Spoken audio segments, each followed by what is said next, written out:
Hey guys, tonight we're staying up way past bedtime, past the last janitor's key rattle, past the moment when even the vending machines give up their hum. Outside, rain needles the classroom windows like it's trying to scratch its way in, while the fluorescent tubes overhead flicker in that sickly rhythm that makes your eyelids heavy and your skin crawl at the same time. You know the sound, those long, empty hallways where every footstep bounces back at you a half-second late, like the building's mocking your courage. I'm perched on the edge of a teacher's desk right now, sneakers dangling above scuffed linoleum that still smells faintly of lemon polish and teenage panic. You probably won't make it to morning after this one. So, before you get comfortable, take a moment to like the video and subscribe, but only if you genuinely enjoy what I do here. Drop your city and local time in the comments. Let's see how far these midnight hauls stretch tonight. Now, dim the lights, maybe crack open a window for that midnight breeze, and let's walk the halls together. The idea started 3 hours ago, when the storm knocked out the security cameras and the motion sensors went blind. Riverside High was built in 1968, concrete block, asbestos tile, the works, and the 3rd-floor corridor has been chained shut since before any of us were born. Officially, it's structural instability. Unofficially, every kid who's ever lingered after detention swears the gates sweat cold when you touch them. My friends, Mia with her true crime podcasts, Jonah who can pick any lock with a paperclip, and quiet Lila who still carries the 1998 yearbook like a talisman, decided tonight was the night. The rain was our alibi. Thunder would swallow the screech of bolt cutters. We slipped through the side entrance by the band room, past rows of dented lockers that looked like metal graves in the emergency lighting. The air tasted of wet chalk and old sheet music. Real anchor. The building's original blueprints, still tacked inside the principal's office, show the 3rd floor ending in a T-junction that doesn't appear on any modern map. Rumor says the wing was sealed after a senior prank went wrong in '73. Something about a chemistry lab and a fire that never quite happened. I think some lessons were never meant to be taught. Jonah knelt at the gate, rain dripping from his hood onto the padlock. The chain was newer than the rust around it suggested, like someone replaced it recently and didn't want anyone noticing. Click. The links parted with a sigh that sounded almost relieved. Beyond lay a darkness so complete it felt solid, pressing against my flashlight beam like black water. We stepped over the threshold, shoes squeaking on tiles that hadn't felt weight in decades. Dust rose in slow-motion ghosts, catching the light in lazy spirals.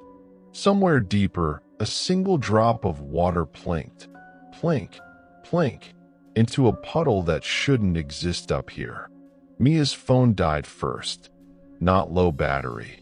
The screen just went black mid-photo, like the corridor swallowed the signal. We laughed it off. Nerves. But the sound came out thin. The lockers up here were different. Taller, narrower, painted institutional green that had faded to the color of pond scum. Each door bore a paper label curling at the edges, names typed in faded courier font. I brushed one with my knuckle. K. Alvarez, class of '73, and the paper crumbled to dust that smelled faintly of lilacs and formaldehyde. That's when we heard it, a soft, rhythmic thudding, like someone bouncing a basketball in the gym 3 floors below. Except the gym was locked, and the sound was coming from above us. Impossible.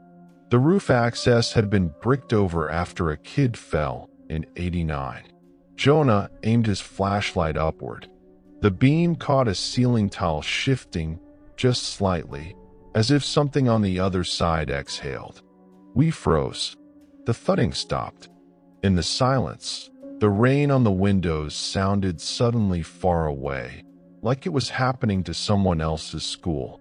Lila opened the first classroom door, room 312, according to the peeling sticker. The handle turned too easily, like it had been oiled yesterday. Inside, desks were arranged in perfect rows, but every chair faced the back wall. On the chalkboard, someone had written in neat block letters, "Detention is permanent." The words were fresh. The chalk still crumbled when I touched it. My finger came away white and cold. Beneath the message, a single line of music staff floated, 5 notes in treble clef. I hummed them without thinking. The tune was familiar, our old morning announcement jingle, the one they stopped playing after the budget cuts. Except the notes were wrong, inverted, like a mirror image. We backed out slowly. The hallway felt longer now, stretching in both directions farther than architecture allowed. Mia whispered that her compass app was spinning, unable to find north. Jonah tried the gate behind us. The chain had rethreaded itself through the bars, padlock gleaming new. No one had a cutter anymore. The thudding started again, closer, accompanied by the squeak of sneakers on tile. Not ours. Ours were silent. I shone my light down the corridor. At the far end, where the T-junction should be, stood a figure in a Riverside Letterman jacket, hood up, face lost in shadow. It raised one hand, palm forward, fingers splayed, and the overhead light directly above us flickered once, twice, then steadied into a cold, unwavering glow. That's when the PA system crackled. Not the modern intercom, but the ancient one with the beige speakers shaped like megaphones. A voice, male, mid-30s, calm as detention, spoke a single sentence. "Third period begins in 5 minutes. Please take your seats." The figure in the jacket tilted its head, as if listening for our answer. We ran. We didn't run far, just to the next bend where the hallway kinked left, away from the gate and the figure in the Letterman jacket. My lungs burned with dust and panic, but the thudding behind us had stopped the instant the PA voice cut out. The silence that followed felt thicker, like the building inhaled and forgot to exhale. Jonah's flashlight beam jittered across lockers, catching more of those curling paper labels. M. Chun, R.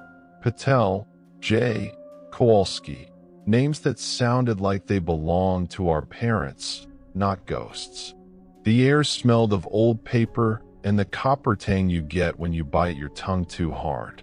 Lila was already at the library door, room 308, according to the brass plate dulled by decades of fingerprints. The handle resisted, then gave with a sigh that sounded almost human.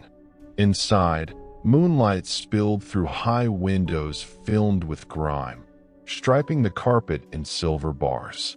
Real anchor. Riverside's library was relocated to the new annex in 2001. This one was supposed to be storage, but the shelves were full. Not with textbooks, with yearbooks. Hundreds of them, spines cracked, covers warped by humidity. The newest was 1973. Mia pulled one down at random. The cover was forest green, embossed with a stylized raven that looked more like a vulture. Inside, the dedication page read, "To the class of 73, may your futures be as bright as the halls you leave behind." The ink was faded, but the photograph opposite showed the third-floor corridor exactly as we'd just seen it. Lockers, tiles, even the same flickering light above the water fountain. Except every student in the hallway photo was facing away from the camera, heads bowed, as if waiting for a bell that never rang. Jonah found the senior portraits. Page after page of kids in wide collars and feathered hair, smiling like they'd never heard the word asbestos. Then the smile stopped. Halfway through the C's, the photos changed. The background stayed the same. Draped curtain, fake ivy, but the faces blurred, like someone had smeared Vaseline across the lens. Under each blurred portrait, the name was typed perfectly. C. Alvarez, M. Chun, R. Patel. The same names from the lockers. I think some lessons were never meant to be taught.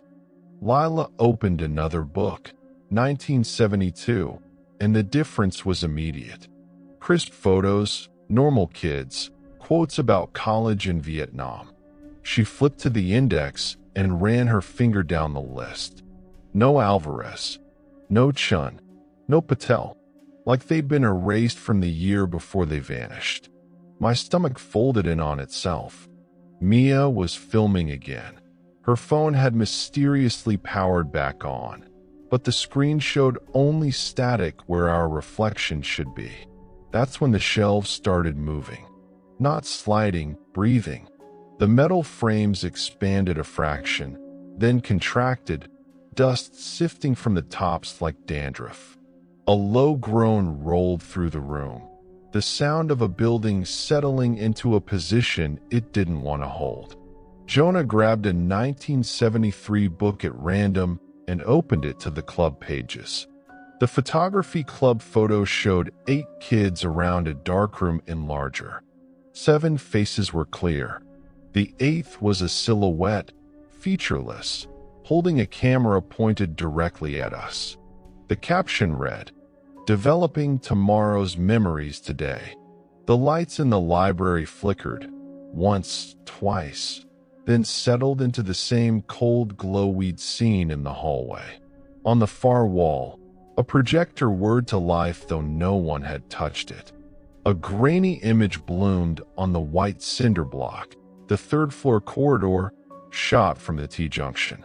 The timestamp in the corner read March 15th, 73, 1447. Students walked past in jerky slow motion, backpacks swinging. Then the frame froze on a girl in a denim jacket. K. Alvarez, looking straight into the lens. Her mouth moved. No sound came from the projector, but I read the words clear as chalk. "Find us before the bell." The projector bulb popped, showering sparks that died before they hit the carpet.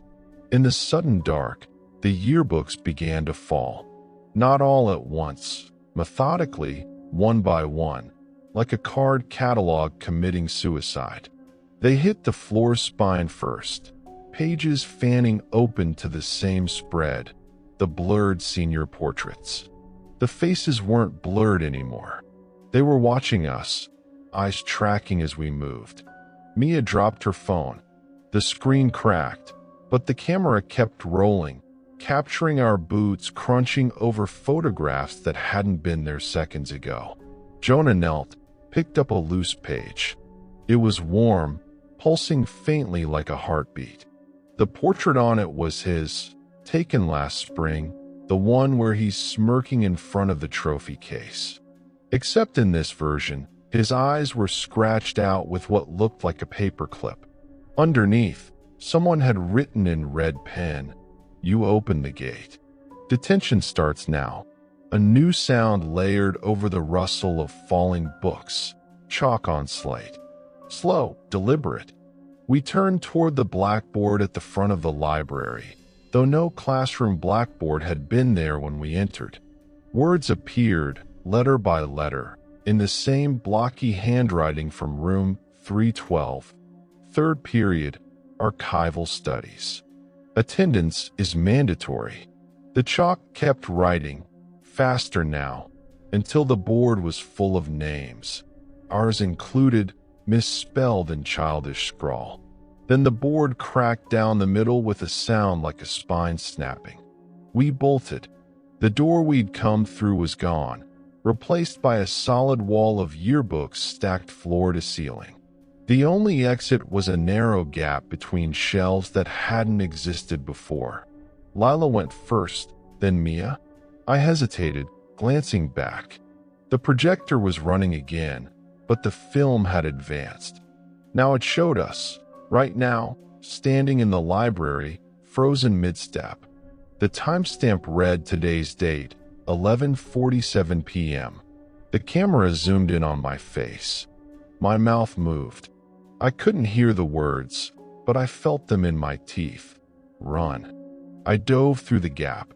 The shelves closed behind me with a sound like teeth. We were back in the corridor, but the lockers had changed. The paper labels were gone. In their place, someone had etched names directly into the metal with something sharp. Our names, fresh and bleeding rust. The overhead light flickered once, then held steady. From the library came the soft thud of the last yearbook hitting the floor, followed by the unmistakable click of a door locking from the inside. Somewhere deeper in the wing, a bell rang. 3 short bursts, the signal for period change. But it wasn't our bell. It was older, thinner, the kind that used to echo through the building before they installed the digital tone. The sound bounced off the walls, growing closer, until it felt like it was ringing inside my skull. Mia clutched my arm. Her fingers were ice. "Listen," she whispered. Under the bell, another sound. Pages turning, rapid fire, like someone speed reading every secret we'd ever buried in a locker. We ran again, toward the stairwell at the end of the hall. The floor beneath us felt spongy, like walking on a tongue. Behind us, the library door, that shouldn't exist, creaked open. I didn't look back. I didn't need to. The smell of lilacs and formaldehyde was following us, thick as fog. The stairwell door hung open like a jaw that had forgotten how to close. We spilled through it, for sets of sneakers slapping concrete steps that spiraled down into a darkness that smelled of wet pennies and pencil shavings. The emergency exit sign above us buzzed, its red letters stuttering yexit, like a heartbeat losing rhythm. Real anchor. Riverside's original stairwells were poured concrete, no railings on the inner curve. The district added the metal banisters in '94 after a sophomore broke his neck sleepwalking during a lock-in. The railings up here were gone, leaving only drilled holes where bolts used to live. Jonah's flashlight died mid-step. Not flickered, died. The bulb inside cracking with a pop that echoed too loud. We froze on the landing between 3 and 2. The air down here tasted older, like it had been trapped since the building was new. From below came the drip, drip, drip of water hitting metal, steady as a metronome. Mia clicked her phone light. The beam trembled across graffiti that hadn't been there last year. Class schedules scrawled in fading marker. Period 3. Civics, room 312. The same room we'd fled 20 minutes ago. Then the lights came on. Not the modern LEDs. The old mercury vapors, the color of spoiled milk. They flickered once, twice, then settled into that nauseating hum that makes your teeth itch. The stairwell stretched below us, but the steps kept going past the 2nd floor, past the 1st, past where the basement should end. Each landing mirrored the one above. Same scuff tile, same dented railing holes, same schedule graffiti. A perfect stack of stairwells, like the building had copied itself downward into infinity. Lila started counting steps aloud, soft, under her breath, to keep us grounded. 1, 2, 3. At 20, the dripping stopped. At 30, the lights above us winked out, floor by floor, chasing us down. At 40, we heard the substitute teacher again. Not through the PA this time. Closer, like he was leaning over the railing 2 flights up. "Roll call," he said, voice calm, almost kind. "Alvarez." Chun, Patel, the names from the yearbooks. Then, softer, Ramirez, Singh, Kowalski, our last names, spoken like he'd known us since kindergarten. We hit what should have been the basement landing. Instead, the stairs opened into the third-floor corridor again. Same lockers, same dust, same cold glow. But the gate we'd cut was intact, chain gleaming. The library door stood open, yearbooks still scattered like fallen leaves. We'd looped. I think some lessons were never meant to be taught. Mia's phone buzzed. Impossible, no signal, but the screen lit with a push notification from the school app we all deleted last spring. Emergency drill. Proceed to nearest classroom. The timestamp read 1447, March 15th, 73. She dropped the phone. It clattered down 3 steps and stopped, screen facing up. The camera was on, live streaming us from below, our faces pale and wide-eyed, mouths moving soundlessly. In the feed, the stairwell behind us was empty. No graffiti, no extra floors, just clean concrete and a single red exit sign that worked. Jonah grabbed the phone, smashed it against the wall. The screen spider-webbed but kept filming, the cracks spreading across our reflected faces like frost. The substitute's voice drifted down again, closer. Tardy slips are in the office. Don't make me write you up. Footsteps followed, slow, deliberate, the squeak of rubber soles on tile. Not from above. From the corridor we just left. The library. We ran the only direction left, toward the auditorium doors at the far end of the hall. They were supposed to be bricked over after the '89 roof collapse, but the bricks were gone, replaced by heavy velvet curtains the color of dried blood. Lila reached them first, yanked the fabric aside. Beyond lay the auditorium, but not ours. The seats were filled. Rows and rows of students in 1973 fashion, bell-bottoms, feathered hair, Letterman jackets, faces turned toward the stage. None of them moved. None of them breathed. On stage, a single microphone stood under a spotlight. The substitute teacher waited beside it, clipboard in hand. He looked exactly like Mr. Harlan, our old civic sub from sophomore year, except his eyes were wrong. Too dark, no reflection. He smiled. Seats, please. We're discussing the permanence of consequences. The audience shifted as one, chairs creaking in perfect sync. Empty seats waited in the front row, 4 of them, name cards taped to the armrests. Our names, written in the same red pen from the yearbook. The velvet curtains behind us swished shut. The lock clicked. The lights dimmed to a single spot on the microphone. The substitute gestured. Who wants to start? From the wings, that same inverted announcement jingle began to play. Soft, tinny, like it was coming from a transistor radio underwater. The students in the audience raised their hands. Every single one. Their sleeves were empty. No arms. Just fabric hanging limp. Mia backed into me. Her breath hitched. The exit signs, she whispered. They're gone. She was right. The glowing red letters had vanished. The only light was the stage. Jonah tried the curtains, solid wall now, cold cinder block. Lila was already moving, sliding along the aisle toward the stage steps. She didn't look back. We play along, she said, voice steady for the first time tonight. We answer the questions. We get out. The substitute nodded approvingly. Excellent participation, Mississippi Park. First question. What happens to students who skip detention? The audience leaned forward.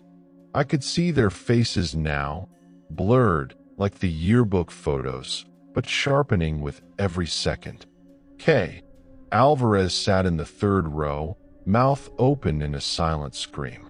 Next to her, M. Chin's eyes tracked us, unblinking. I stepped into the aisle. My legs felt borrowed. They repeat the period? The substitute's smile widened. Correct. Bonus round. He tapped the clipboard. Named the date the 3rd floor was sealed. The jingle swelled, notes twisting into something almost recognizable. Our school song, played backward. The audience began to clap. Slow, rhythmic, the sound of chalk on slate. Lila reached the stage steps. The substitute didn't stop her. She climbed slowly, each footfall echoing like a gavel. When she reached the microphone, the spotlight brightened, bleaching her shadow into the backdrop. March 15th, 1973, she said. The audience stopped clapping. The substitute's smile faltered. Very good. Final question. He leaned close to the mic. Why are you here? The auditorium lights flickered. For a split second, the seats were empty. Then filled again. Then empty. Strobing. In the flashes, I saw the truth. The students weren't blurred anymore. They were us. Older. Wrinkled. Still wearing our clothes, our backpacks, our fear. Trapped in an endless third period. The substitute's face flickered too. Harlan, then a skull, then Harlan again. Lila grabbed the microphone. Her voice cracked through the speakers, raw and loud. Because we opened the gate. The light steadied. The audience was gone. The seats were dust. The substitute bowed, fading into the spotlight like smoke. The velvet curtains behind us parted on their own. Beyond lay the stairwell, our stairwell, with the metal railings and the working exit sign. We didn't hesitate. We ran. The steps were solid now, 20 to the basement, no more. The dripping had stopped. The graffiti was gone. At the bottom, the basement door stood open to the parking lot, rain still falling in silver sheets. We stumbled out into the storm, soaked and shaking, the school looming behind us like a beast that had decided to let us go. But as we reached the chain-link fence, the PA system crackled one last time, from every speaker in the building, loud enough to rattle windows. The substitute's voice, warm and final.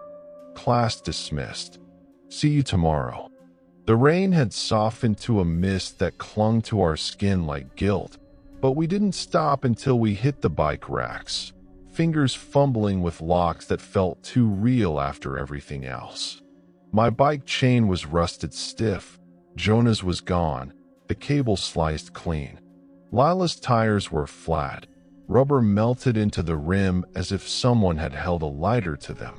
Mia just stood there, staring back at the school, water dripping from her hair in perfect, measured drops. The building looked normal.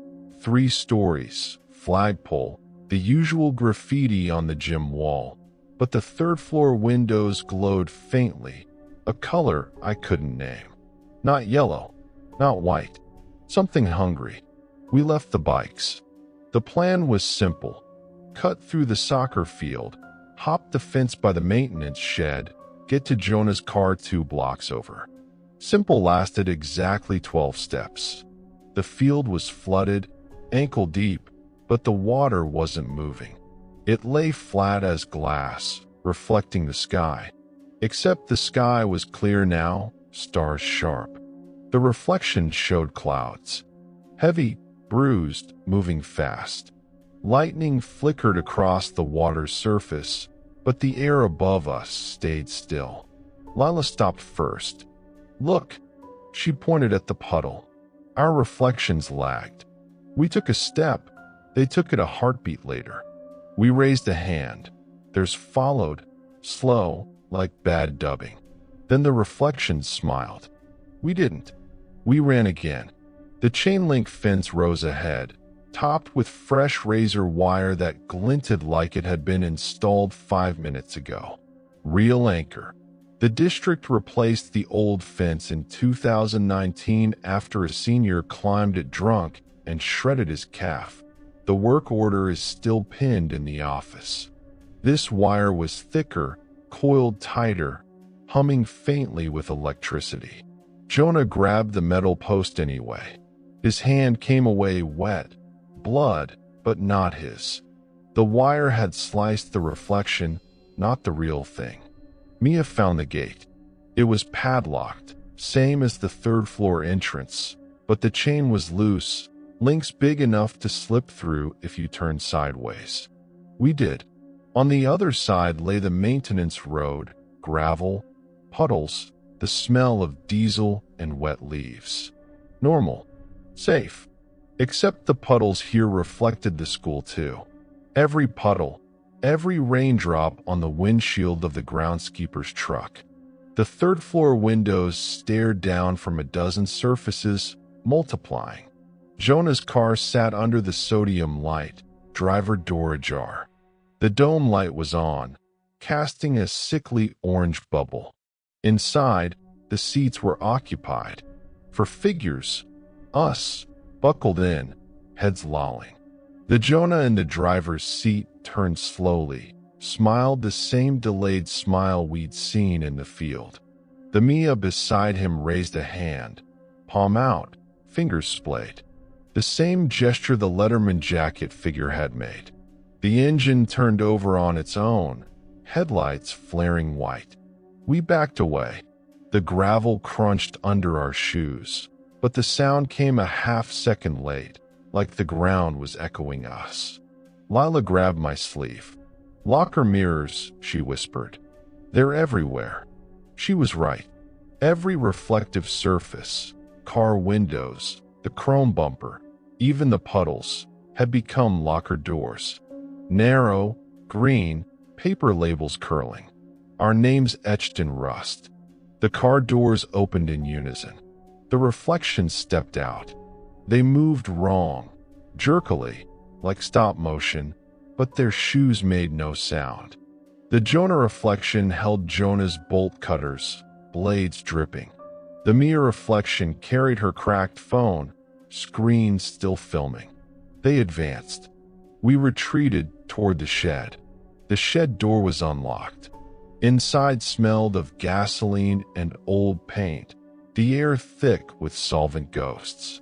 A single work lamp swung from a hook, bulb flickering in that same spoiled milk rhythm. Tools hung on pegboard outlines, but the outlines were empty. The hammer shape held only dust. The wrench silhouette was a void.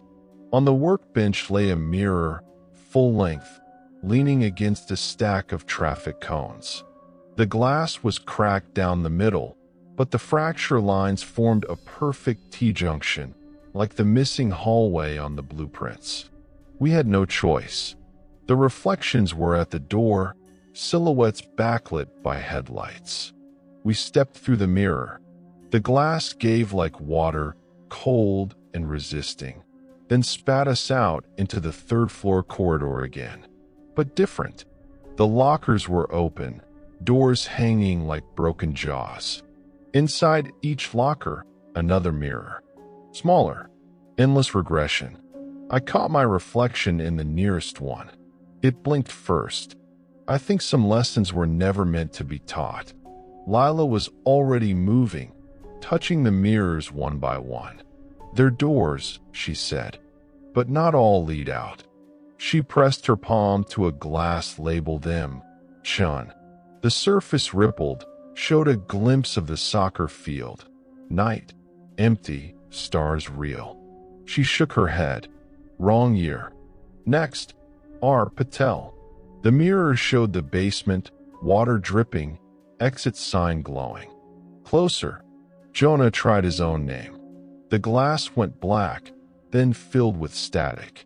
His reflection inside mouthed something. You opened the gate. Before the mirror shattered outward, shards hanging in the air like frozen rain. Mia found hers last. The label read K. Alvarez, but the photo taped below was Mia. Last year's ID picture. the one where she's mid-laugh. The mirror showed the parking lot, Jonah's car, engine off, doors closed. Dawn just starting to bruise the horizon. "This one," Mia said. "It's now." She stepped forward. Her reflection stepped back, making room. She hesitated. What if it's a trick? From the shed behind us, impossible distance, the reflection spoke in unison, voices layered like a bad PA system. "Detention is permanent." The locker doors began to slam shut, one by one, starting at the far end. Bang, bang, bang. Each impact sent a shockwave that cracked the mirrors. The corridor narrowed, walls inching closer. Lila grabbed Mia's hand. Together or not at all. They stepped through. The glass swallowed them with a sound like tearing paper. Jonah went next, bolt cutters raised like a talisman. I was last. My mirror showed the school from the outside. Morning, students arriving, bell ringing for first period. My reflection inside was already walking away, backpack swinging. It didn't look back. I stepped through. The parking lot was cold, asphalt slick with real rain. Jonah's car sat empty, doors locked, no blood on the seat. The school loomed behind us, third-floor windows dark. The fence was the 2019 version, thin wire, no electricity. My bike lay where I'd left it, chain intact. Lila checked her phone, 5:47 a.m. Text from her mom. "Where are you?" The storm never woke her. We didn't speak. We just walked, 4 blocks to Jonah's house, past sprinklers starting their morning hiss, past newspapers in plastic bags, past a world that had kept turning while we were gone. At the corner, the school's marquee blinked. "Welcome back, Riverside. First day of school tomorrow." Mia stopped. "Listen." Faint, carried on the wind from the direction of the campus. That inverted jingle, 3 notes, looping. The mirrors were gone, but the sound followed us, soft as breath. We kept walking. The sun rose. The jingle faded. By the time we reached Jonah's porch, the only sound was birds and distant traffic. We never went back for the bikes. Jonah's house smelled of burnt coffee and wet dog, the kind of ordinary that felt like a lie after the night we'd swallowed. His mom was still asleep, alarm clock blinking 5:52 in red digits that looked too bright, too clean. We collapsed in the living room. Me on the carpet, Lila on the couch, Mia curled in the recliner like a comma. Jonah disappeared into the kitchen, came back with 4 mismatched mugs steaming with instant cocoa. The marshmallows dissolved too fast, leaving pale ghosts on the surface. No one drank. Sleep should have taken us, but the room kept tilting. The ceiling fan spun lazy circles, yet the air stayed still. Outside, the sky had gone from bruised to peach, but the light through the blinds striped us like prison bars. Lila sat up first. "We need to go lower," she said. "Basement." The rumor always said the loop closes underground. Her voice was hoarse, like she'd been screaming in a dream we all shared. Real anchor. Riverside's basement flooded every spring until the city installed sump pumps in 2005. The old drainage maps are still rolled in the boiler room, marked with red X's where pipes burst. The myth says those X's are graves. We knew the way, service corridor behind the gym, padlocked since the 70s. He supposedly melted into the trophy case during a prank. Jonah had a copy. He always did. We left the cocoa cooling, slipped out the back door into morning that felt borrowed. The streets were empty except for a single newspaper delivery car idling at the corner, engine ticking. The driver stared straight ahead, hands at 10 and 2, but the windshield reflected the third-floor corridor. lockers slamming in perfect sequence. We didn't stop. The school's shadow stretched across the block, longer than geometry allowed. The service entrance was where we'd left it, rusted metal door half hidden by dumpsters. Jonah's key turned with a grind that echoed like a scream. Inside, the air dropped 10 degrees, thick with mildew and the mineral smell of old water. Emergency lights glowed faint orange, the kind that never quite reached the corners. The corridor sloped down, concrete walls sweating. Every 10 feet, a pipe gurgled like it was digesting something alive. Footsteps followed us. Ours, but wrong. Too many. We walked single file. The echoes marched in formation, 6, 8, 12 sets. Lila counted under her breath again, softer this time. At the bottom, the hallway split, left to the boiler room, right to storage. Between them stood a janitor's cart we didn't remember from any map. Mop bucket full of black water, reflection showing the ceiling above us crawling with shadows that weren't cast by anything in the room. Jonah pushed the cart aside. It rolled too far, too smooth, wheels silent on damp concrete. Behind it, a door, not on any blueprint. Wood, swollen with moisture, no handle. Just a brass plate. Detention, authorized personnel only. The letters were raised, sharp enough to cut if you traced them. Mia did. A bead of blood welled, dripped, hit the floor, and kept falling. The concrete drank it, spreading into a perfect circle the color of rust. Lila pressed her ear to the wood. Voices, she whispered. Lots of them. Reciting. I leaned in. Faint, overlapping. I will not open sealed doors. I will not skip third period. I will not look in the mirrors. Our voices, but younger. Grade school young. The Lord's Prayer in detention form. Jonah braced his shoulder against the door. It gave inward with a wet pop, like pulling a tooth. Beyond lay the basement we knew, furnace humming, pipes dripping, fluorescent tubes flickering in their cages, but stretched. The ceiling was higher, the floor lower, the walls farther apart. In the center, a perfect circle of desks, 20 of them, facing inward. Each desk held a single sheet of paper and a number 2 pencil sharpened to a needle. The chairs were occupied, not by bodies, by uniforms. Letterman jackets, cheer skirts, band hoodies, all slumped forward as if asleep.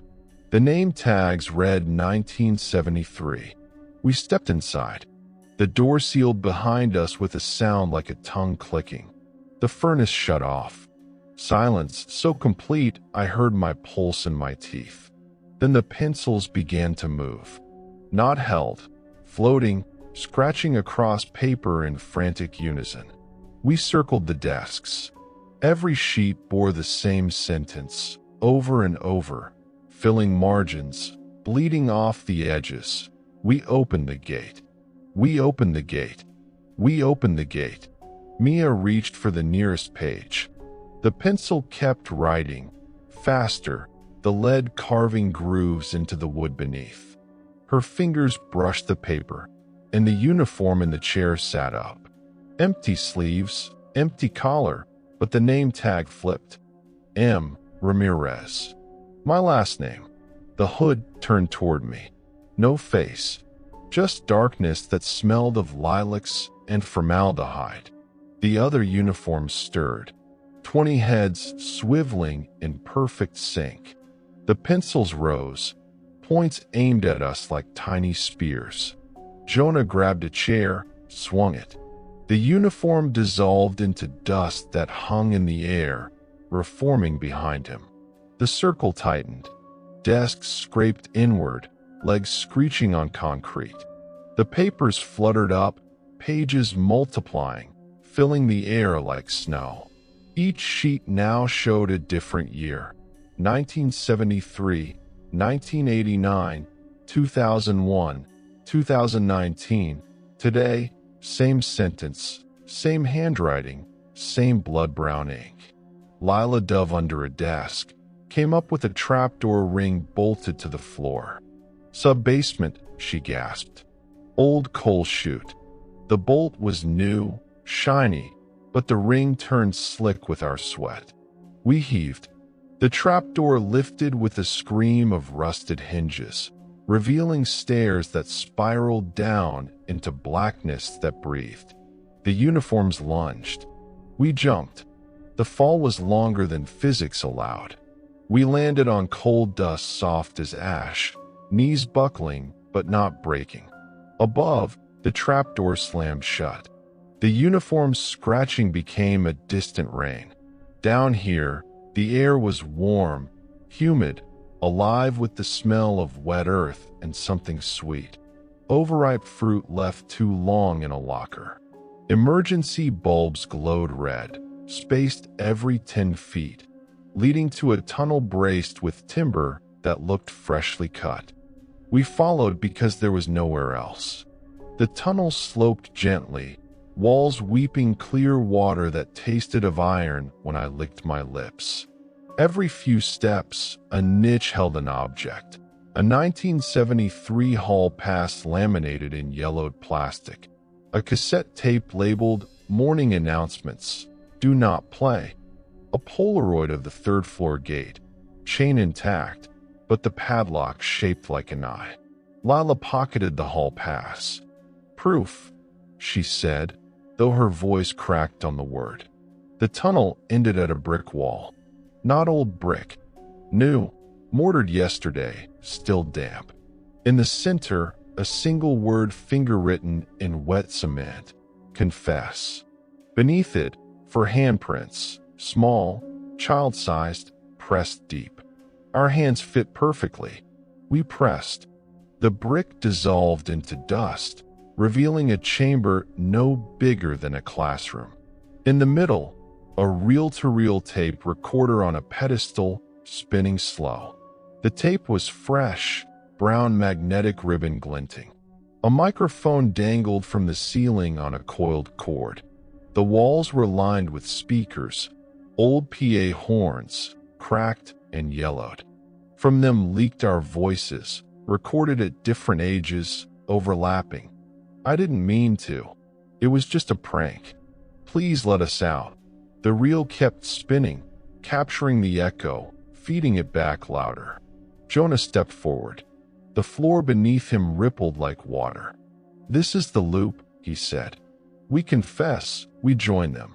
We don't." The microphone swung toward him, cord tightening like a noose. Mia grabbed his arm, pulled him back. The cord relaxed. Lila studied the recorder. We break the tape. She reached for the reel. The speakers screamed, every voice at once, a wall of sound that drove us to our knees. My ears rang with apologies I hadn't made yet. Jonah covered his head. Mia clawed at the floor, nails scraping coal. I saw the answer in the dust, a loose brick, edge sharp. I smashed it into the reel. The tape snapped, ribbon exploding in a brown blizzard. Silence. The speakers went dark. The microphone drooped, cord slack. The chamber lights flickered once, then steadied into normal fluorescent white. A door appeared where the brick wall had been. Metal, institutional green, push bar exit. Beyond, the real basement, sump pumps humming, morning light leaking through sidewalk grates. We ran. The stairs were 20, solid, ending at the parking lot. Dawn proper now, sky pink and forgiving. The school looked asleep, third-floor windows blank. We didn't look back until we reached the street. Behind us, the basement door clicked shut. A new chain gleamed across it, padlock shaped like an eye. The tape ribbon lay scattered on the asphalt, already drying, words fading. We opened. The morning air tasted of cut grass and bus exhaust. ordinary enough to burn. We stood on the sidewalk across from Riverside, for silhouettes against a sky that had finally decided on blue. My phone buzzed, 6:47 a.m., battery at 1%, a string of missed calls from my mom that felt like they belonged to someone else's life. Jonah's hands shook as he tried to light a cigarette he didn't usually smoke. The lighter sparked, failed, sparked again. Lila stared at the school like it might lunge. Mia was the first to speak. "We need to hear it," she said. "All of it. Before we forget." We walked to the front entrance. The marquee still read "Welcome Back," but the letters flickered, rearranging themselves while we watched. WLCOMEBACK, WEOPNED, NEVR, LEFT. Then back to normal. The doors were unlocked. Janitors already inside. Radios crackling with classic rock. We slipped past them, shoes squeaking on wax tile that smelled of pine and panic. Real anchor. The PA room is on the second floor, behind the office, added in the 1984 remodel when the district went digital. The original system, analog, vacuum tube, monstrous, still squats in the crawl space above the auditorium, wires soldered by a tech who vanished the same year the third floor sealed. We took the stairs two at a time, past trophy cases where our reflections moved a half second ahead now, smiling like they knew the punchline. The PA door was ajar. Inside, consoles, microphones, a wall of blinking LEDs that spelled nothing. The room was empty, yet the main mic stood live, red light pulsing like a heartbeat. On the mixing board, a single cassette waited. Maxell XL2, label handwritten in red. Final broadcast. Play in full. Jonah pressed play before anyone could vote. Static. Then our voices, recorded in the sub-basement. Layered, distorted, but unmistakably ours. Jonah, age 10. "I didn't mean to break the window." Mia, age 12. "It was just chalk, I swear." Lila, age 8. "The gate was already open." Me, age 9. "We wanted to see what was inside." The confessions kept coming. Every petty crime, every lie, every secret we'd buried in lockers or whispered under bleachers. The tape didn't skip, it multiplied. For voices became 40, for 100, a chorus of every student who'd ever walked these halls and broken a rule.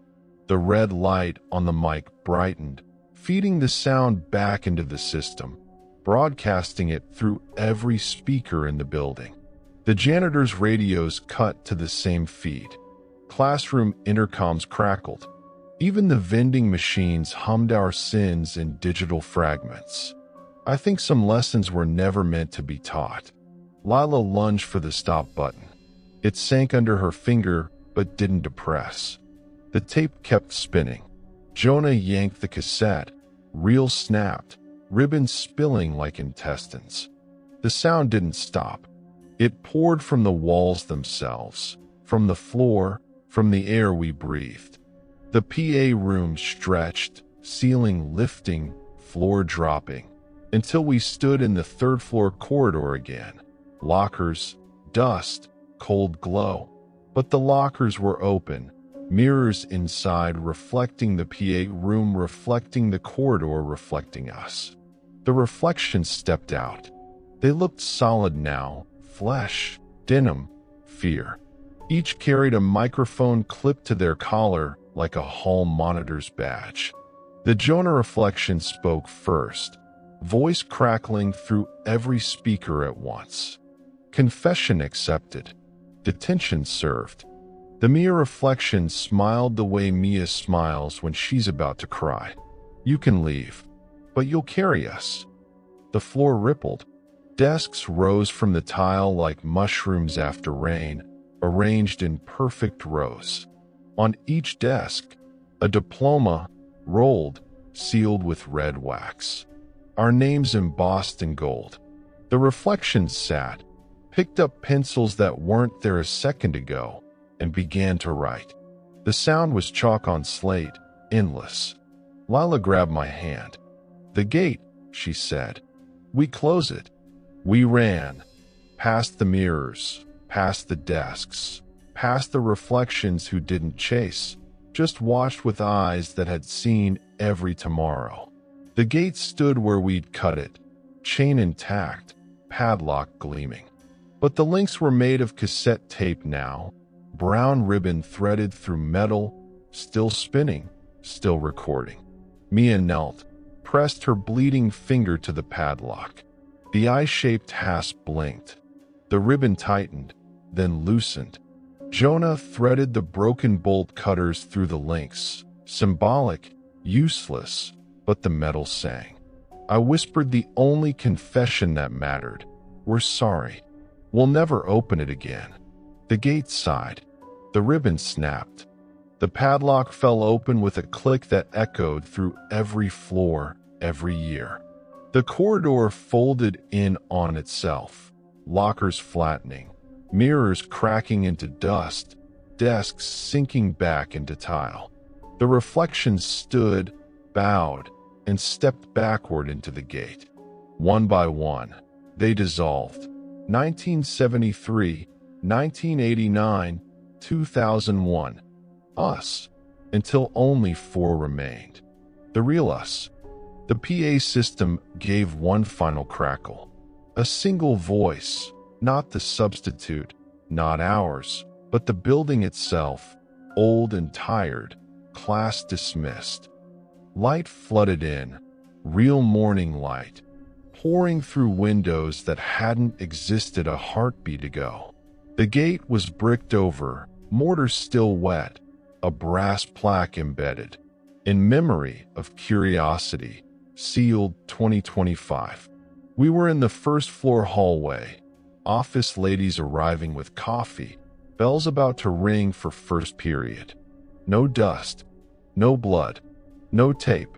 We walked out the front doors into sunlight that felt like forgiveness. The marquee read, "Have a great day." No flickering. Behind us, the school settled with a sound like a long-held breath finally released. We never spoke of it again. Not directly, but every September, on the first day, we meet at the corner. We don't go inside. We just stand there for friends who graduated years ago, watching new kids stream past. Sometimes one of them glances up at the 3rd floor, curious. We smile, shake our heads, keep walking. The gate stays sealed. The mirrors stay dark. The PA plays the normal jingle. Upright, cheerful, forgettable. But late at night, if you press your ear to any speaker in the building, you can still hear it. For heartbeats, slightly out of sync, whispering the same promise in rounds. We open the gate. We closed it. We carry the key. The building sleeps now, or pretends to. Fluorescent tubes hum their lullaby to empty lockers, their doors finally still. Wind moves through the vents, carrying the faint scent of chalk dust and rain that never quite dries. Papers flutter on bulletin boards, club sign-ups, dance flyers, a single detention